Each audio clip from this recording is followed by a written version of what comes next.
1925. Post-war Europe. Entire sovereign nations are totally bankrupt. A quiet Swedish civil engineer walks into the finance ministries of Poland, France, and Germany. He offers to bail out their entire governments with massive cash loans. His name is Ivar Kreuger. The press calls him the savior of Europe. And he isn't trading in oil, steel, or weapons. He is trading in tiny wooden sticks. Matches. The pitch was incredibly simple. Kreuger gives a desperate country $20 million. In exchange, that country makes it illegal for anyone else to manufacture or sell matches within their borders. Total, absolute monopoly. Spoiler alert, the money he was handing out wasn't actually his. But in the Roaring '20s, Wall Street investors did not care. They saw a guy locking down a global monopoly on a product every single human being used daily. He promised them a massive 20% return on their investments. They threw money at him blindly. By the late 1920s, Kreuger controlled 3/4 of the entire global match industry, all for a company running on absolute secrecy and a lot of forged paper. Let's jump to the mechanics of the scam. Here is the brilliant part of international finance in the 1920s. There were basically no rules. You could just tell investors you were making massive profits, and they would take your word for it. Kreuger created hundreds of shell companies across Europe and America. He moved assets between them constantly. By standard financial rules, you pay dividends out of your actual profits. But Kreuger didn't have enough profits to cover those massive 20% returns. He just took the fresh cash from new American investors and used it to pay off the old American investors. He was running a Ponzi scheme. But he wasn't running it out of a strip mall.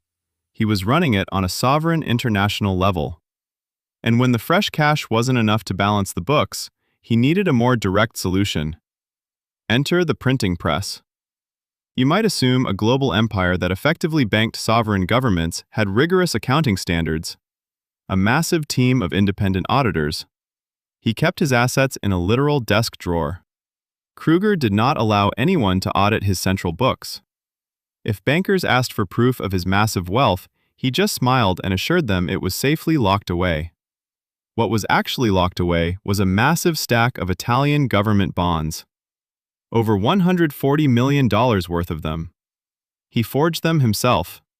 He literally sat in his office, took blank paper, and forged the signatures of Italian finance officials. The stamps were wrong. The names were misspelled. A child with a magnifying glass could have spotted the fraud, but nobody looked. If you were a major bank in New York, you just trusted the Match King. At every step, verification was ignored because Kreuger seemed like a quiet, reliable genius. This held together perfectly until the stock market crash of 1929. The Great Depression hits. New investor money dries up instantly. Kreuger can no longer pay the massive dividends. The sovereign Ponzi scheme runs out of fuel. Panic ensues. Bankers finally start demanding to see the actual books. They want an independent audit. Standard bank run mechanics. But the money isn't there. Kreuger couldn't find the money because it never really existed. It had been funneled through shell companies and blown on massive, unprofitable loans. There was a $250 million hole in the spreadsheet. March 12, 1932. Kreuger is trapped in his Paris apartment. The auditors are scheduled to arrive in a matter of hours to finally look at his assets. He buys a 9mm pistol. He shoots himself in the chest. The entire global empire completely collapses by the end of the week. The fallout is absolute devastation for the retail investors and the massive banks who thought their money was safe. The auditors finally open Kreuger's personal safe. They find the Italian bonds. They realize instantly that the greatest financial genius of the century was just tracing signatures on fake paper. The US government doesn't think gentlemanly trust is a good policy anymore. They panic. Congress passes the Securities Act of 1933. It completely rewrites the rules of the stock market. For the first time in history, public companies are legally forced to submit to rigorous, independent audits. The guy who promised to rebuild Europe just ended up running one of the most basic scams in history. He didn't build a sustainable monopoly. He built a financial house of cards, locked the door, and forced the entire modern financial system to invent accounting rules just to clean up his mess.